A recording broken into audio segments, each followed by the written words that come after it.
Olá pessoal, tudo bem com vocês? Estamos iniciando aqui a nossa segunda aula do tema culpabilidade. Na nossa primeira aula, que já foi publicada, nós retomamos então os elementos que compõem o crime, a tipicidade, a ilicitude e a culpabilidade. Nós falávamos que a tipicidade refere-se ao fato, tipicidade do fato, ilicitude também faz referência ao fato, a ilicitude do fato, enquanto que a culpabilidade, ela não se preocupa mais com o fato. A culpabilidade, o foco, a atenção vira para o agente, para o indivíduo que supostamente praticou a conduta. Para que nós possamos saber então se esse indivíduo tem culpabilidade aplica-se uma pena, ou se o indivíduo tem uma periculosidade. A periculosidade aplica-se uma medida de segurança. Vimos que este conceito, ele iniciou lá nas escolas positivas com Lombroso, depois com a escola clássica com Sodré, passando para a escola mista, que criou-se então esse binômio, culpabilidade e pena, periculosidade e medida de segurança, o que se aplica hoje no direito penal da atualidade. Vimos que os elementos da culpabilidade, para que se reconheça a culpabilidade, vimos também que a culpabilidade é regra, né? Que via de regra todas as pessoas que cometeram um fato típico e ilícito é culpável, então é a regra, mas que nós vamos estudar as exceções, assim como nós fizemos quanto à tipicidade, quanto à ilicitude, também quanto à culpabilidade, vamos estudar as exceções. Vimos os elementos que compõem a culpabilidade. Para que se reconheça a culpabilidade, é necessário que se estejam presentes a imputabilidade, a potencial consciência da ilicitude e a exigibilidade de conduta diversa. Vimos que a imputabilidade está lá prevista no artigo 26 do Código Penal. Artigo 26 do Código Penal, na verdade, prevê aqueles que são inimputáveis, porque o imputável eu responsabilizo pela conduta e o inimputável este estará isento de pena, porque não será reconhecida a culpabilidade. Então, quem são os inimputáveis, com previsão lá do artigo 26 do Código Penal? São aqueles que ao tempo do fato, ou seja, no momento da conduta, por doença mental ou desenvolvimento mental retardado ou incompleto, era inteiramente incapaz de entender o caráter ilícito do fato ou de portar-se de acordo com esse entendimento. Ou seja, não tinha a determinação. Esse indivíduo, ele não tinha condição de exercer o livre-arbítrio. Ele, por doença mental, desenvolvimento mental retardado ou incompleto, não tinha condição de desempenhar o querer. Não tinha o entender e querer na prática da conduta. Vemos também os semi-imputáveis, lá do parágrafo único do artigo 26 do Código Penal. Semi-imputável, meia boca, é aquele que ao tempo do fato, por doença mental, desenvolvimento mental incompleto ou retardado, não era inteiramente capaz de entender o caráter ilícito do fato, nem de portar-se de acordo com esse entendimento.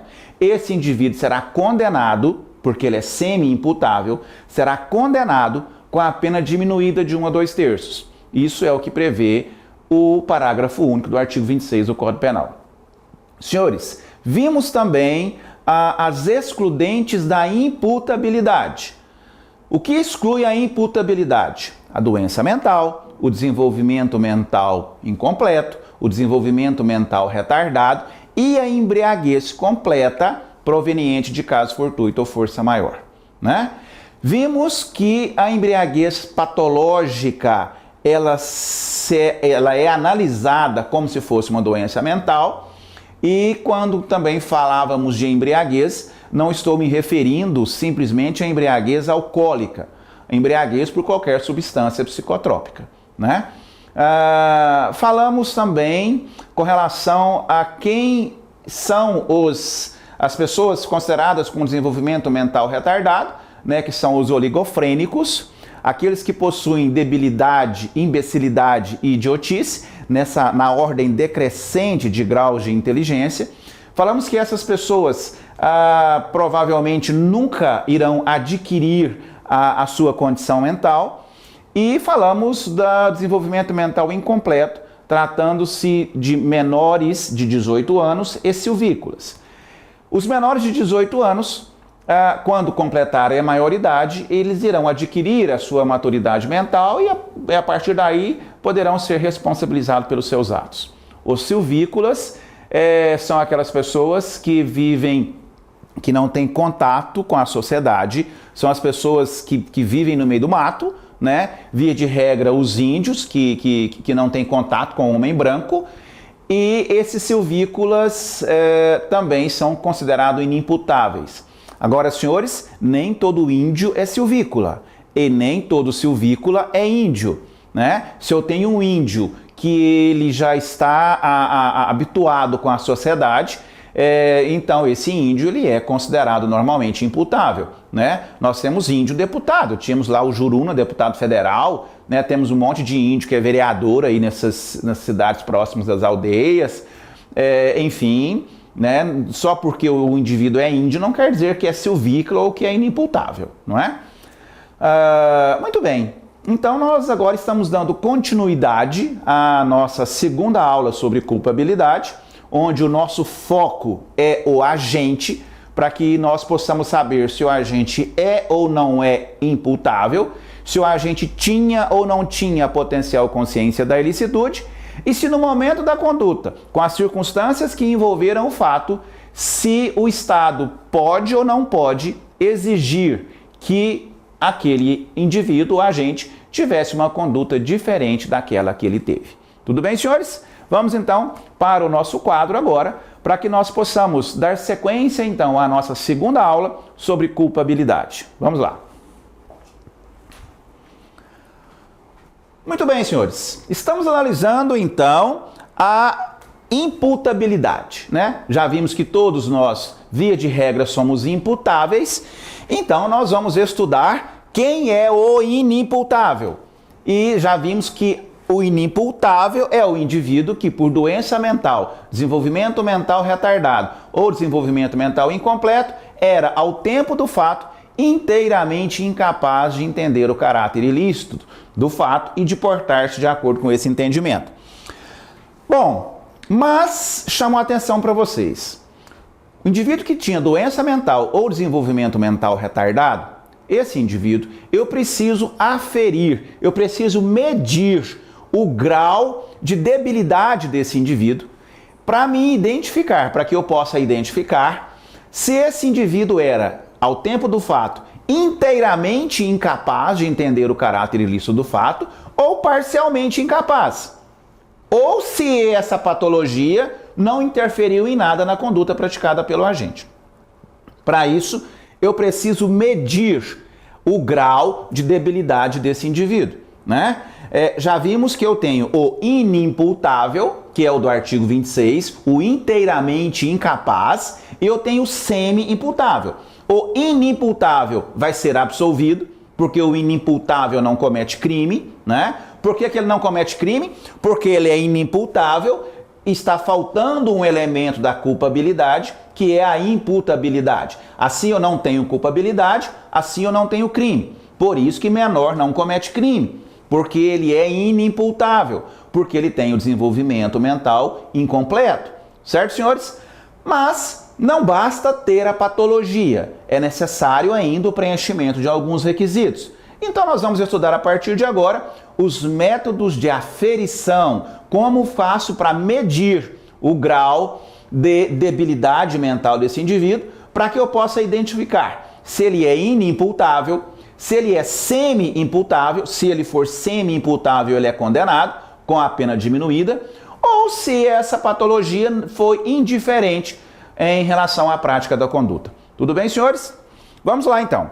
Quais são os métodos de aferição da inimputabilidade? São 3. Primeiro, o sistema biológico. O sistema biológico, senhores, ele se preocupa unicamente com a existência ou não de determinada causa. Com a existência ou não de determinada causa. O sistema biológico, por exemplo, o indivíduo tem determinada patologia. É o sistema biológico, ele só ele só fala que tem a patologia, mas não fala se está manifestando, se não está manifestando, capacidade de tirar do indivíduo a condição de poder e querer, né? Mas este método, o sistema biológico, ele não é aplicado no nosso ordenamento jurídico, com uma exceção, somente em relação a menores. Como que eu provo que um indivíduo é menor? Vamos imaginar que o indivíduo ele foi preso em flagrante, ele é conduzido para a delegacia. Chega na delegacia, ele fala, eu sou menor. Como que ele prova que ele é menor? Ora, é muito simples, ele prova através de um documento hábil, né? Uma carteira de identidade, uma certidão de nascimento, ou seja, um documento hábil que demonstre que ele é menor. Preciso de algum outro documento? Não. Essa menoridade, ela é absoluta, não é relativa. A menoridade, para os efeitos penais, não me interessa onde o cara mora, se o cara ele já tem tantos outros atos infracionais, se o indivíduo é de São Paulo, se o indivíduo é da roça, não me interessa, porque a lei, ela essa questão da experiência do indivíduo é prescindível, ou seja, não faz a menor diferença, né? Como que eu provo a menoridade? Através do sistema biológico, ou seja, um documento hábil que demonstre que ele é menor. Tudo bem, senhores? Então, o sistema biológico ele é utilizado simplesmente para aferir a condição de menoridade. Ainda tem o sistema psicológico. O sistema psicológico, senhores, ele se preocupa simplesmente com o momento da conduta praticada pelo agente. Ele não se preocupa com mais nada. O sistema psicológico, ele se preocupa se no momento da conduta o indivíduo estava ou não com algum comprometimento psicológico que tirou dele, naquele momento, inteiramente a capacidade de entendimento, a capacidade de autocontrole em relação à situação que ele estava vivendo. Senhores, esse sistema não é recepcionado no nosso ordenamento jurídico, porque se assim fosse, imagine um homem que ele está sendo traído pela mulher, e aí ele chega e pega a situação ali no momento do ato da traição. O homem completamente transtornado, completamente fora de si, ele mata a mulher. Ora, que são chamados os crimes passionais. Ora, se aplicasse o sistema psicológico, eu poderia dizer que ele ficou completamente fora de si, que ele perdeu completamente a razão, completamente a sua condição de autodeterminação. E com isso ele praticou o crime. Assim, ele teria que ser reconhecido como inimputável, porque no momento que ele praticou a ação, acometido de uma situação, uma realidade que tirou dele completamente o controle emocional, o controle de entender e querer, né?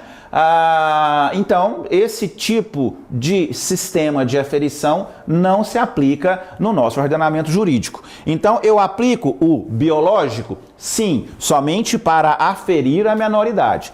O psicológico, ele é aplicado? De jeito nenhum. Depois nós vamos ver aqui, inclusive eu até já vou anotar, nós vamos, dentro do sistema psicológico, nós vamos estudar os efeitos da emoção e paixão. Certo, senhores? Nós vamos ver os reflexos da emoção e paixão dentro do sistema psicológico. Então, o que se aplica para método de aferição? Aplica o sistema biopsicológico. O sistema biopsicológico, ele, na verdade, é a junção dos dois.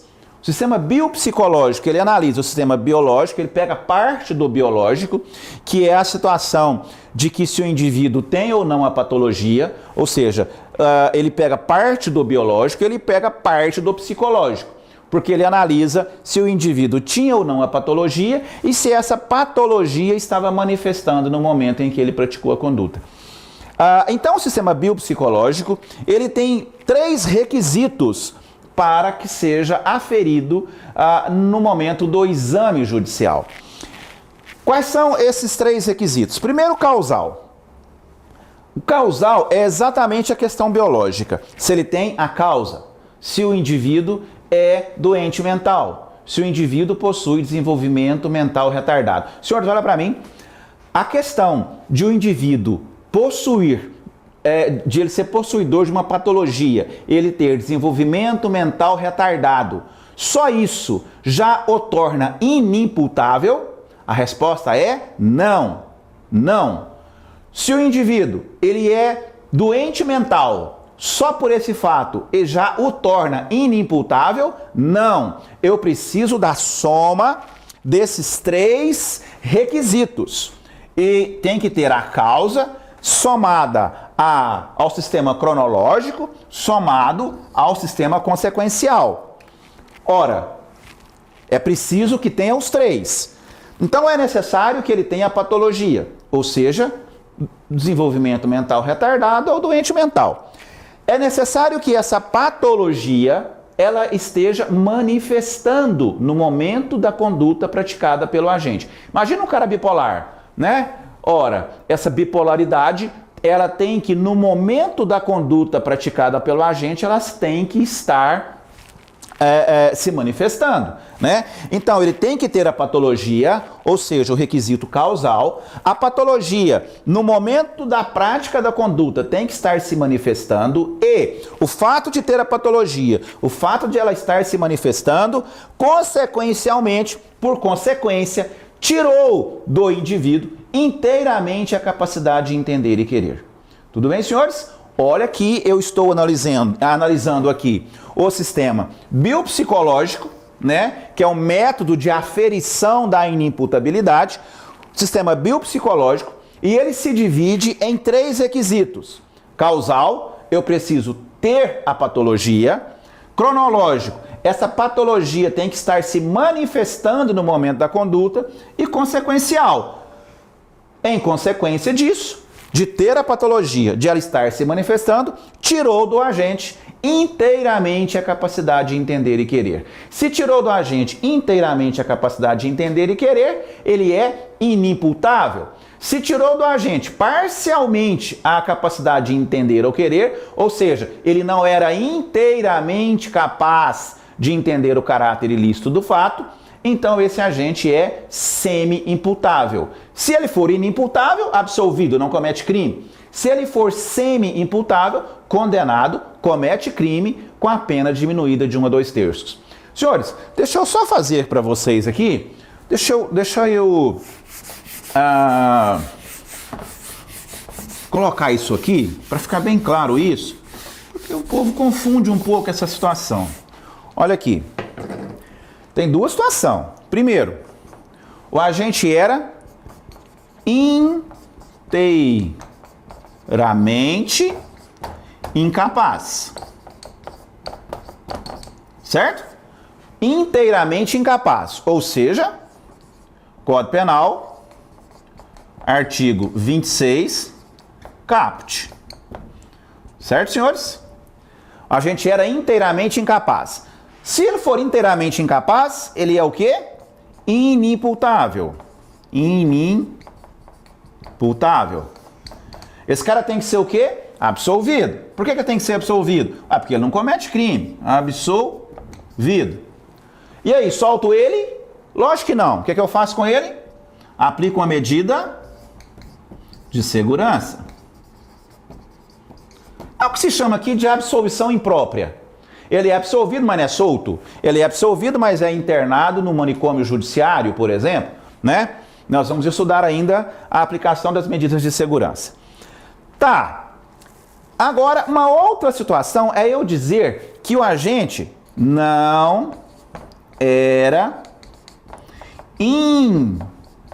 inteiramente capaz. Aqui ele era inteiramente incapaz. Código Penal, artigo 26, caput. Ele é inimputável, ele tem que ser absolvido no processo e aplique sua medida de segurança. Como é que chama essa absolvição? Absolvição imprópria. E uma outra situação, com relação aos resultados lá do laudo que ele foi submetido, os peritos entenderam que ele não era inteiramente capaz de entender o caráter ilícito do fato ou de portar-se de acordo com esse entendimento no momento em que ele praticou a conduta. Se ele não era inteiramente capaz, ele era o que então? Isso aqui está no Código Penal, artigo 26, parágrafo único. Certo, senhores? Está no Código Penal, artigo 26, parágrafo único. Ele é o quê? Semi-imputável. Imputável. Semi-imputável. Ele não era inteiramente capaz. Meia boca. Ele era semi-imputável. Esse cara tem que ser condenado ou absolvido? Esse cara vai ser condenado. Esse cara vai ser condenado e vai ter uma diminuição de pena. Certo, senhores? Diminuição de pena de 1 a 2/3. Ficou claro? Inteiramente incapaz, Código Penal, artigo 26, caput. Inimputável. Inimputável, absolvido. Absolvição imprópria, porque eu aplico uma medida de segurança. Tenho duas espécies de medida de segurança. Vamos ver isso ainda. Internação em manicômio judiciário ou tratamento ambulatorial nos CAPs da vida. Não era inteiramente capaz. Código Penal, artigo 26, parágrafo único. O indivíduo não é inimputável, ele é semi-imputável.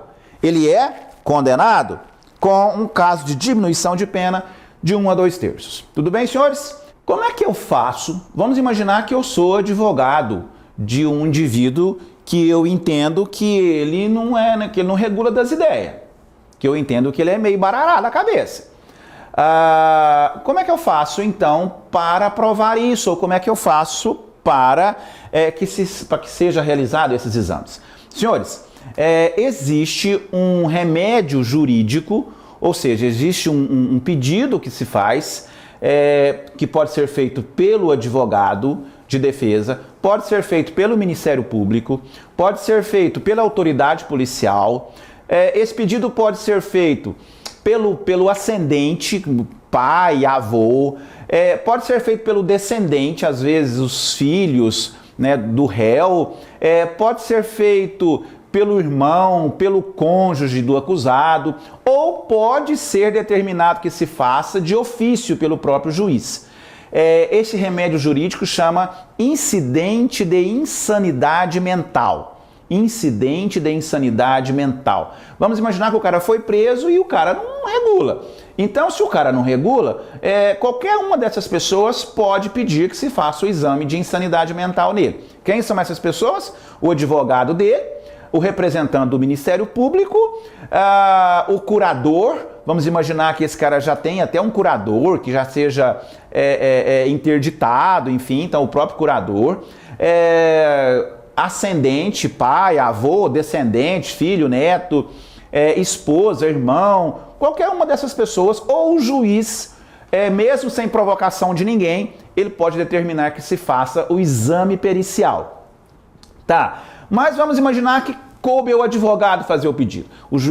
O advogado atravessa um pedido judicial que chama incidente de insanidade mental. Esse pedido, essa previsão legal está lá no artigo 149 do Código de Processo Penal. O artigo 149 do Código de Processo Penal fala assim, olha, quando houver dúvida sobre a integridade mental do acusado, o juiz ordenará de ofício, ou seja, ele mesmo manda fazer, ou a requerimento do Ministério Público, do defensor, do curador, do ascendente, descendente, irmão ou cônjuge do acusado, que ele seja submetido ao exame médico legal. Né? Então, qualquer uma dessas partes pode fazer o pedido.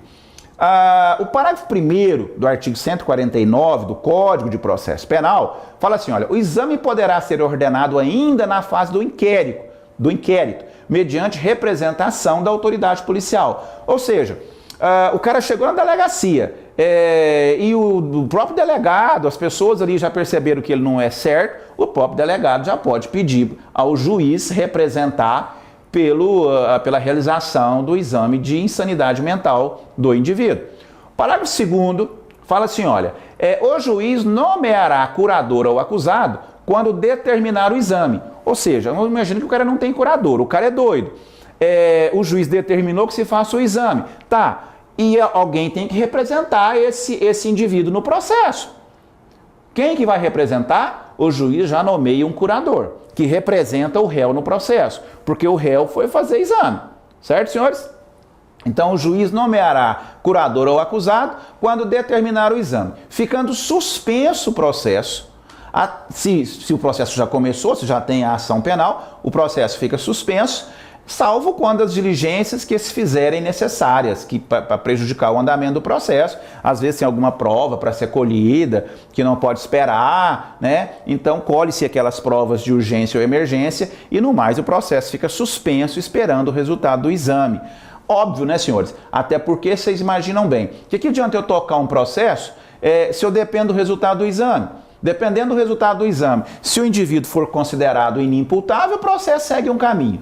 Se o indivíduo for considerado semi-imputável ou imputável, o processo segue outro caminho. Então, evidentemente, que o processo fica suspenso até que se realize o exame e que venha o laudo dizendo qual é a condição mental do indivíduo.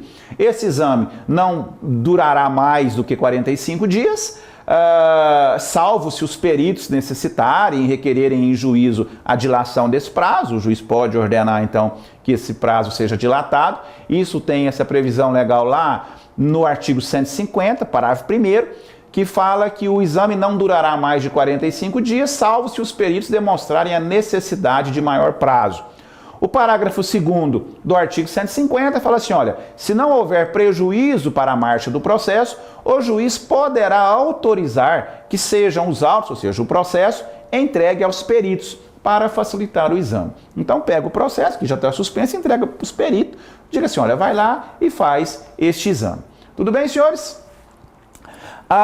Então aqui chegamos à conclusão com relação aos métodos de aferição da inimputabilidade do agente. Vimos que o método utilizado é o biopsicológico. Nós vimos que o método biológico ele só é utilizado para aferir a maior ou menor idade do agente. No mais é o biopsicológico.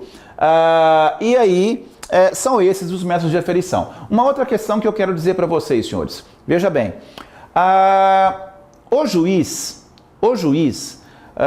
quando se tratar, por exemplo, de silvícola,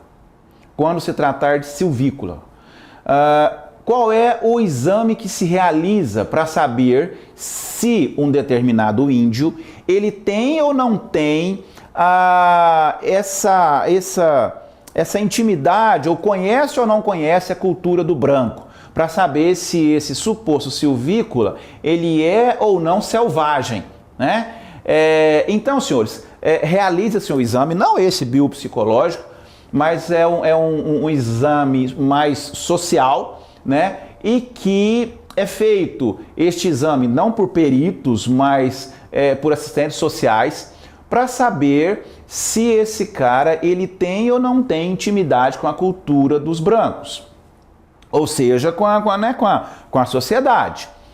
Agora eu digo a você, o juiz, vamos imaginar que eu tenho um cliente que eu estou alegando que ele é silvícola. Aí eu peço a realização do exame.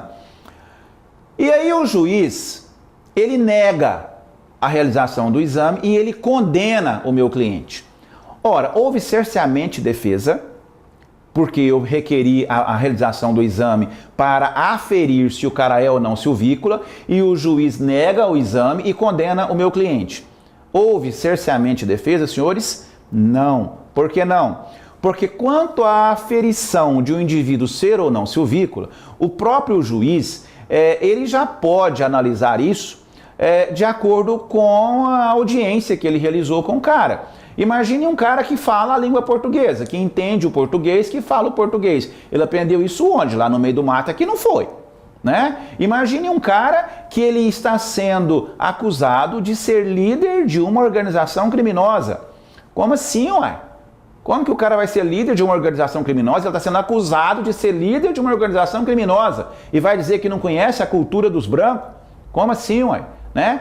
Então, em relação a essa questão de silvícola, imagine que o cara é vereador. E aí nós vamos, né? Igual lá o deputado federal lá na época do Juru, né? Eu sou índio. E qual o BO de ser índio, né?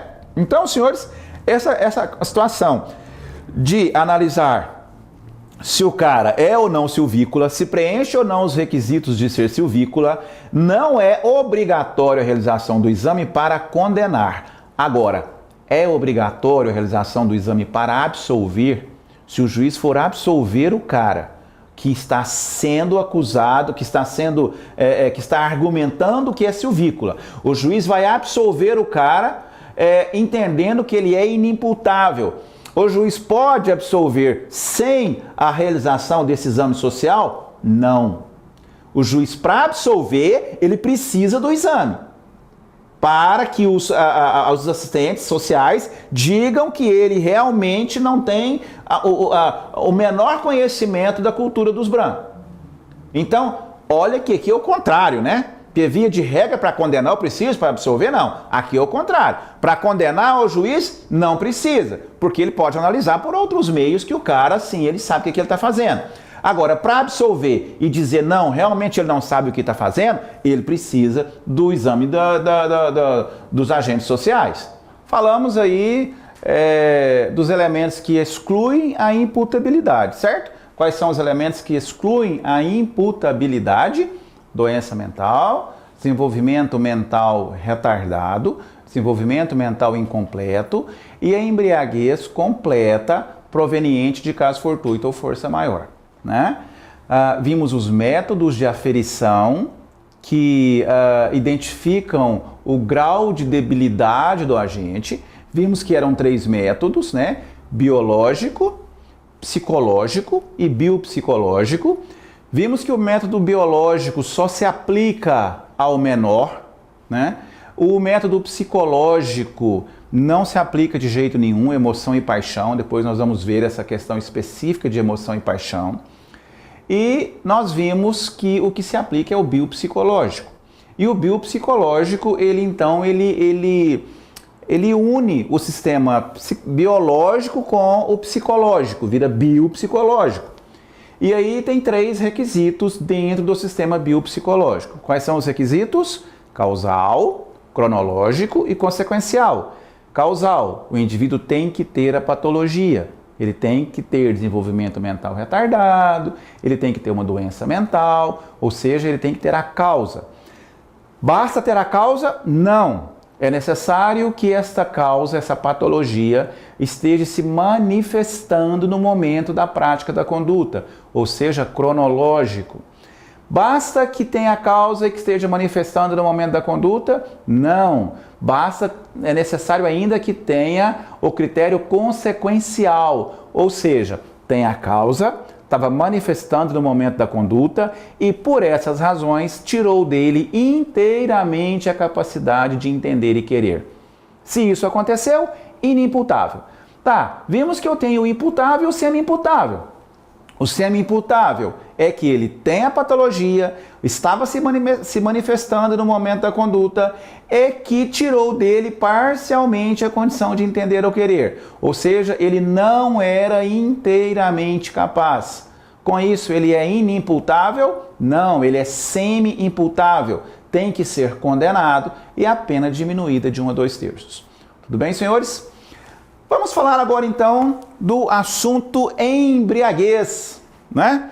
Olha que nós temos aqui várias espécies de embriaguez, cada espécie de embriaguez com uma consequência jurídica específica, né? E vamos analisar cada uma delas, tá certo? Aqui, que ótimo, né? A gente pensou isso aqui lá numa aula presencial, eu ia ficar meia hora para fazer, mais meia hora para o indivíduo copiar, eu não ia poder falar nada, né? Olha que lindo, eu coloquei aqui, você já copiou e eu já posso falar. Satisfação, né? Muito bem, senhores. Embriaguez. Conceito de embriaguez é uma intoxicação aguda e transitória advinda do consumo de álcool ou substância psicotrópica. Embriaguez, intoxicação aguda e transitória advinda do consumo de álcool ou substância psicotrópica. A embriaguez tem 3 fases. A primeira fase é a fase da excitação. Você começa a beber e você começa a ficar alegrinho, né? Você passa a ser o cara mais social do boteco. Você vai em todas as mesas, você brinca, você ri e você se diverte. Você está excitado. Fase do macaco, que fica pulando de galho em galho, né? Não quieta. Não é isso, senhores? Então é a fase da excitação, fase do macaco. Tá, mas continua metendo a cara, né? Continua metendo a cara e aí você vai começar a ficar meio passado, né? Você vai chegar na fase da depressão, você vai começar a ficar meio brabinho, vai ficar nervosinho e vai falar que mata, que não sei o quê, que não leva desaforo para casa e vai começar a ficar desagradável, perigosinho, né? Via de regra nessa fase do leão que o indivíduo faz as bobagens.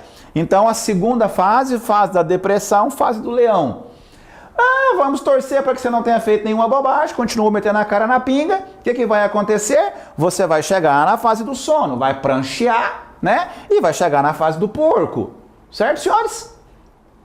Agora eu te pergunto, temos 3 fases então. A fase da excitação ou do macaco, a fase da depressão ou do leão, aqui é a fase mais perigosa do indivíduo fazer bobagem, e a fase do sono, ou seja, a fase do porco. Olha para mim.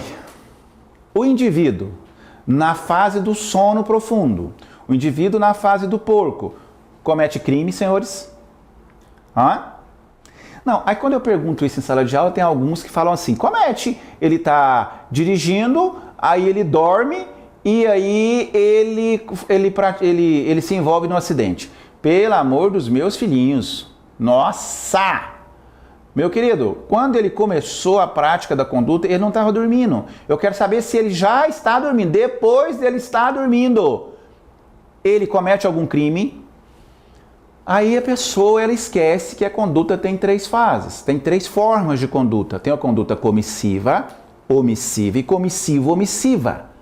A conduta comissivo-omissiva é quando a gente deixa de fazer aquilo que ele poderia e deveria. E ele responde pelo resultado. Então, na fase do sono profundo ou na fase do porco, o indivíduo comete crime? Comete. Quais são os tipos de crimes? Comissivos, omissivos. Os crimes comissivos, omissivos. Você veja bem uma situação. Vamos imaginar que eu contrato uma babá, já fiz isso demais, hoje a minha filha já cresceu, mas a minha menininha tinha, sei lá, 4, 5 anos, eu contratava uma babá para ficar com ela à noite, para mim poder ir para a faculdade dar aula. Vamos imaginar que essa babá metesse a cara na pinga, e aí ela prancheou. E aí, cadê minha menina? Sumiu, caiu na piscina. Cadê a babá? Prancheada, na fase do porco? Cometeu crime? Lógico, ela não era garantidora, ela não tinha obrigação. Imagina uma enfermeira. Você contrata uma enfermeira para cuidar do idoso, tem que dar remédio. A mulher mete a cara na pinga e prancheia.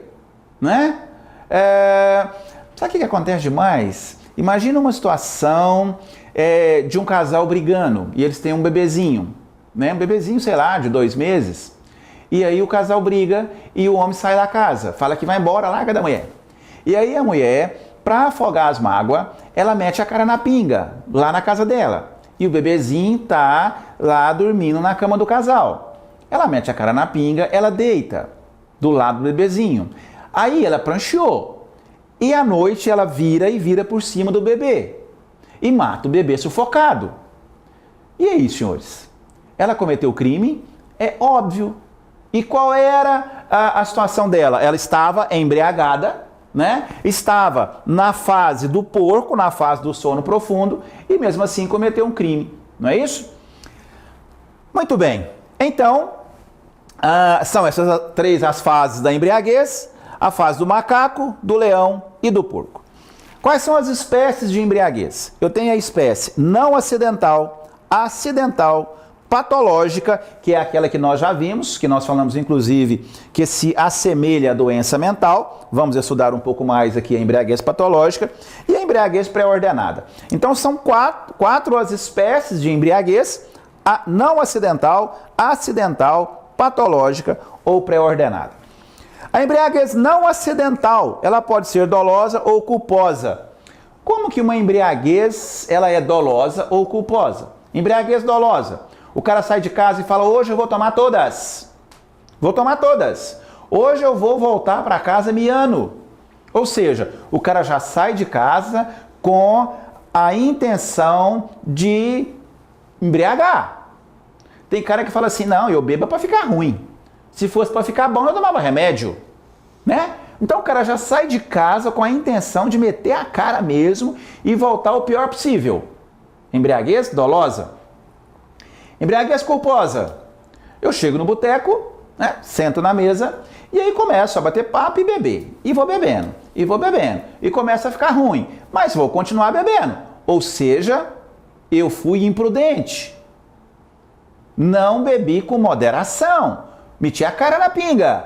Mas a minha intenção era ficar tonto, ficar ruim. Não, porque ali eu gosto da pinga mesmo. No boteco, conversa vai, conversa vem, pinga vai, pinga vem. Né? Ou seja, fui imprudente, acabei ficando completamente embriagado de forma culposa. Mas vocês vão ver que essa situação, se a embriaguez foi dolosa ou culposa, para o direito penal não faz a menor diferença. Olha aqui, a embriaguez não acidental, tanto faz dolosa ou culposa, tanto faz completa ou incompleta, tanto a dolosa como a culposa, a consequência é uma só. A regra não exclui a imputabilidade. Meu querido, se você ficou bêbado, se você embriagou e você cometeu um crime, você será responsabilizado pelo crime.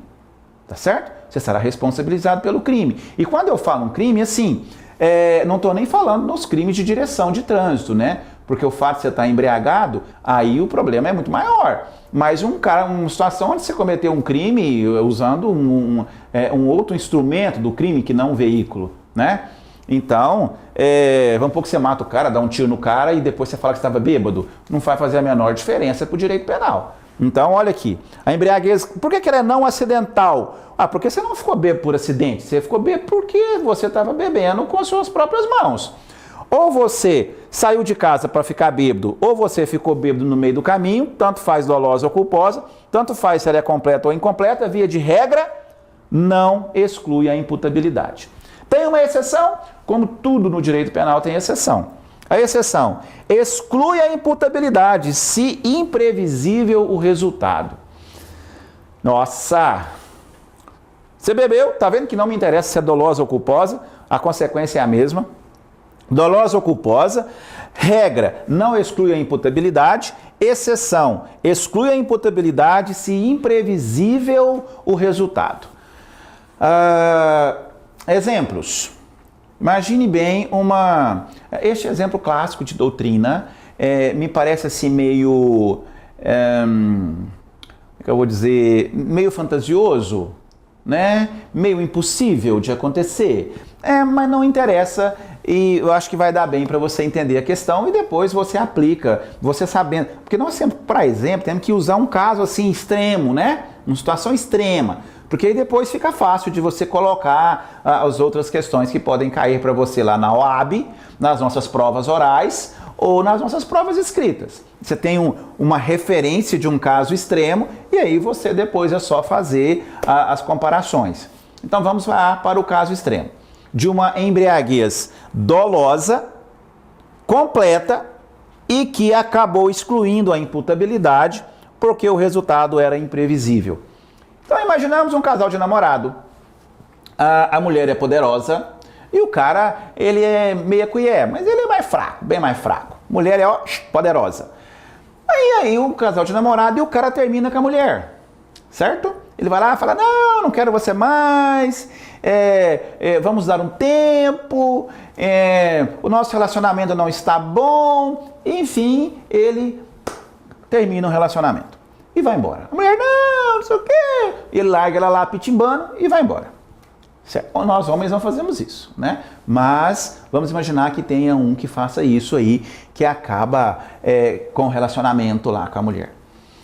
O que ela faz?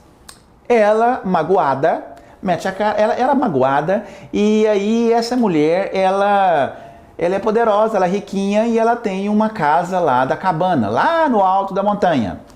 E aí ela contrata um helicóptero e compra lá 2 caixas de uísque e vai lá pro alto da montanha, lá pra cabana dela, porque ela quer se embriagar, ela quer meter a cara na pinga, ela não quer que ninguém veja ela sofrendo. Ela vai pra lá e vai de helicóptero, lá pra cima. Tá, chega lá, ela mexe a cara e tá bebendo, tá afogando suas mágoas, completamente embriagada. Quem chega lá? O indivíduo. Professor, como ele chegou? Não sei. Escalando as pedras. Não interessa como ele chegou. Ele chegou. Aí chegou lá e ele não foi lá para reconciliar. Ele foi lá para falar para ela, para dar lá lição de moral. Que você tem que aceitar, que não sei o quê. O que ela fez? A hora que ele ficou meio despercebidozinho, ela tacou uma garrafa de uísque na cabeça dele, rachou o coco da cabeça dele e matou ele. Nossa! E aí, senhores? Ela responde pelo crime de homicídio? Ou você poderia alegar que o resultado era imprevisível? Sim, resultado imprevisível. Como assim, professor? Resultado imprevisível? Ela tacou a garrafa na cabeça do cara? Por que imprevisível? Imprevisível era que o cara fosse chegar lá. Imprevisível não é que eu rachei a cabeça dele com a garrafa e era imprevisível que ele morresse. Não, imprevisível é que ele fosse chegar lá. Ora, ela foi para embriagar, ela sumiu de perto da sociedade, ela foi lá para o alto da montanha. E a hora que ela já estava completamente embriagada, sem nenhuma noção de entender e querer, o indivíduo chega lá. E ela já embriagada, o indivíduo chega, ainda conversa potoca, ela racha a cabeça dele no meio. O que era imprevisível? Era ele ter morrido com a garrafada na cabeça? Não, imprevisível é ele ter chegado lá, naquele lugar, naquelas condições. Tudo bem, senhores? Vamos um exemplo menos radical. Imagine a mesma situação, a mulher o cara terminou com a mulher vai sair à noite. Aí a mulher mora em São Paulo, né? Tem muitas boates em São Paulo. Nossa, né? Mulher mora em São Paulo. E aí a mulher vai numa boate, numa danceteria, que nunca os dois foram juntos, completamente distinto, no outro bairro, nada a ver, primeira vez que ela foi lá e o casal nunca tinha ido lá. Tá, mas ela metendo a cara na pinga e quem que ela encontra no meio da pista? O dito cujo, né? Lá beijando outra. Ela completamente envolvida pela embriaguez, vai lá e na cabeça dele também, né? Racha o coco. Você conseguiria justificar, sustentar a imprevisibilidade do resultado? Qual o resultado? Da garrafada na cabeça? Não! A imprevisibilidade de ela encontrar o cara lá naquela boate, depois de estar absolutamente embriagada, né? Então também daria para sustentar de que ela poderia ser considerada inimputável porque estava... Bom, aqui, senhores, a embriaguez tem que ser completa, não dá para ser incompleta, né? Então a embriaguez completa, mesmo que dolosa, mas exclui a imputabilidade porque era imprevisível o resultado, né? Era imprevisível ela encontrar o cara lá.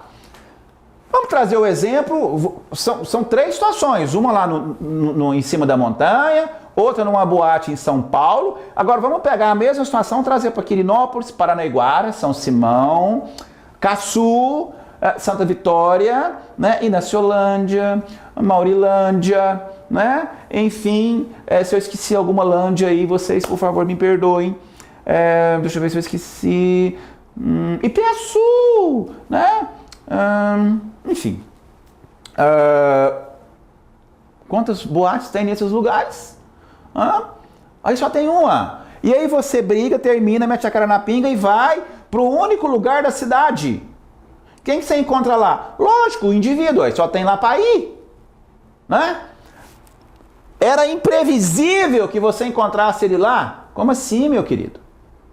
Perceberam? A diferença é isso aí, tudo bem? Qualquer dúvida, o Zap lá no nosso grupo, os melhores em direito penal, né? Você pega o celular, áudio e vídeo. Professor, não entendi.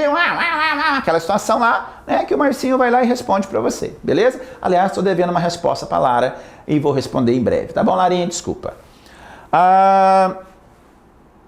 Então, senhores, finalizamos a embriaguez não acidental, certo? Dolosa ou culposa, completa ou incompleta. Via de regra, não exclui a imputabilidade. Não interessa se você estava embriagado ou não.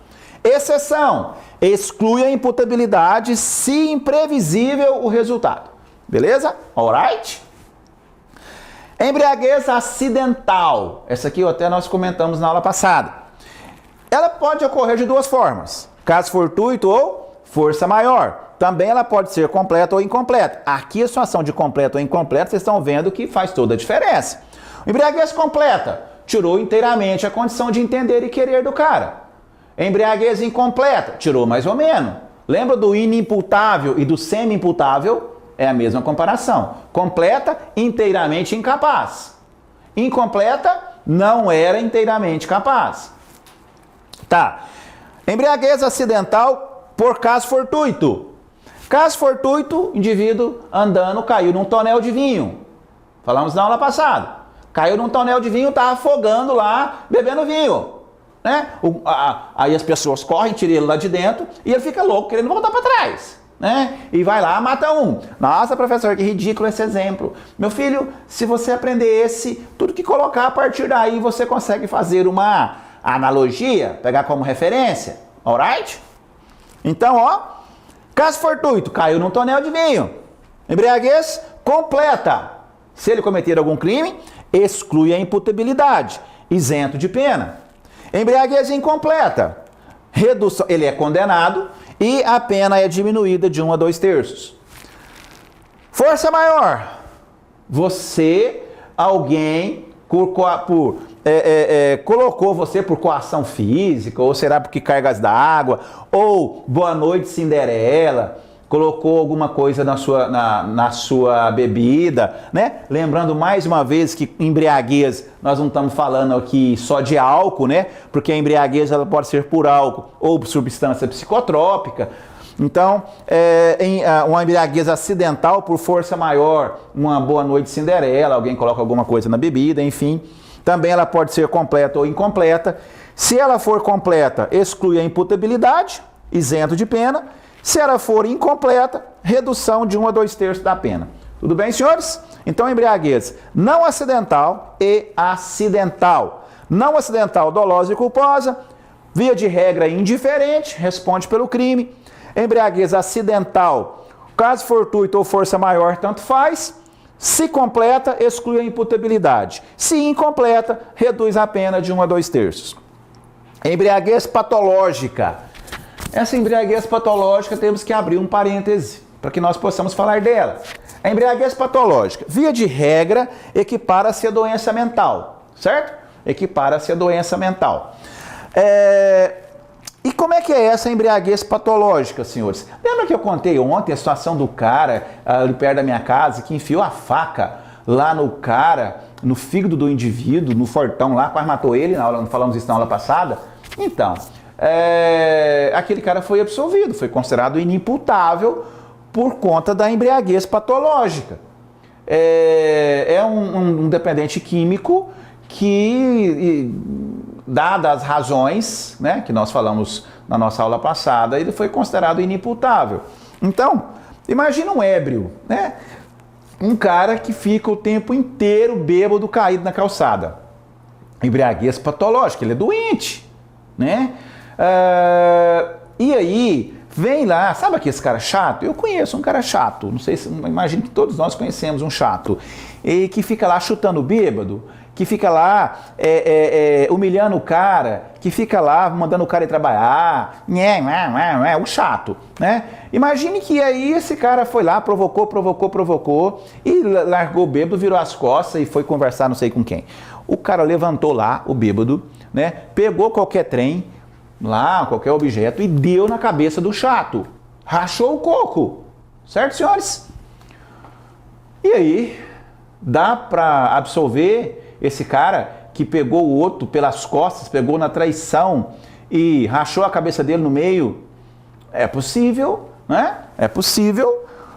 O que você vai fazer? Evidentemente, você vai pedir um incidente de insanidade mental, que nós falávamos há pouco, vai fazer o exame biopsicológico para que nós possamos identificar se esse réu ele tem a causa, né? Critério causal, se ele tem a causa, se ele tem a patologia, ou seja, se ele tem a doença de que ele é dependente de álcool ou dependente químico, se ele tem a patologia, se no momento da conduta essa patologia estava se manifestando, ou seja, ele estava completamente embriagado, embriaguez completa no momento da conduta, e se pelo fato dele ter a patologia, se pelo fato de ele estar completamente embriagado no momento da conduta, embriaguez completa, teve a consequência de tirar dele inteiramente a capacidade de entender e querer. Certo, senhores? Embriaguez patológica exclui a imputabilidade quando retirar inteiramente a capacidade de entender e querer. Tudo bem, senhores? Embriaguez pré-ordenada. Das espécies de embriaguez, a última, embriaguez pré-ordenada. O agente embriaga com a finalidade de cometer o crime. Senhores, o cara já queria matar, o cara já queria praticar o crime, o cara já queria roubar, o cara já queria furtar, o cara já estava intencionado. Só que ele não tinha coragem. Ele não tinha coragem. Ele tinha vontade, tinha intenção, mas não tinha coragem. O que ele fez? Ele se embriagou para criar coragem. Certo? Ele usou o álcool ou a substância psicotrópica para criar coragem e ir lá praticar o crime. Certo? Ora, além disso, não beneficiar o agente em nada, ainda piora a situação dele, porque é um agravante genérico. O que é um agravante genérico? É que a pena do cara vai agravar. Vai agravar. A previsão legal está no Código Penal, no artigo 61, inciso 2, a linha L. Né? Então, a embriaguez pré-ordenada. O cara já estava intencionado na prática do crime, certo? Não tinha muita coragem para praticar o crime, se embriagou, ou com álcool ou com droga, para criar coragem e praticar o crime. Além disso, não beneficiar o agente em nada, ainda é um caso em que vai levar com que a pena seja agravada, um agravante genérico, previsto no Código Penal, artigo 61, inciso 2, letra L. Tudo bem, senhores? Um abraço, um beijo, até a próxima aula.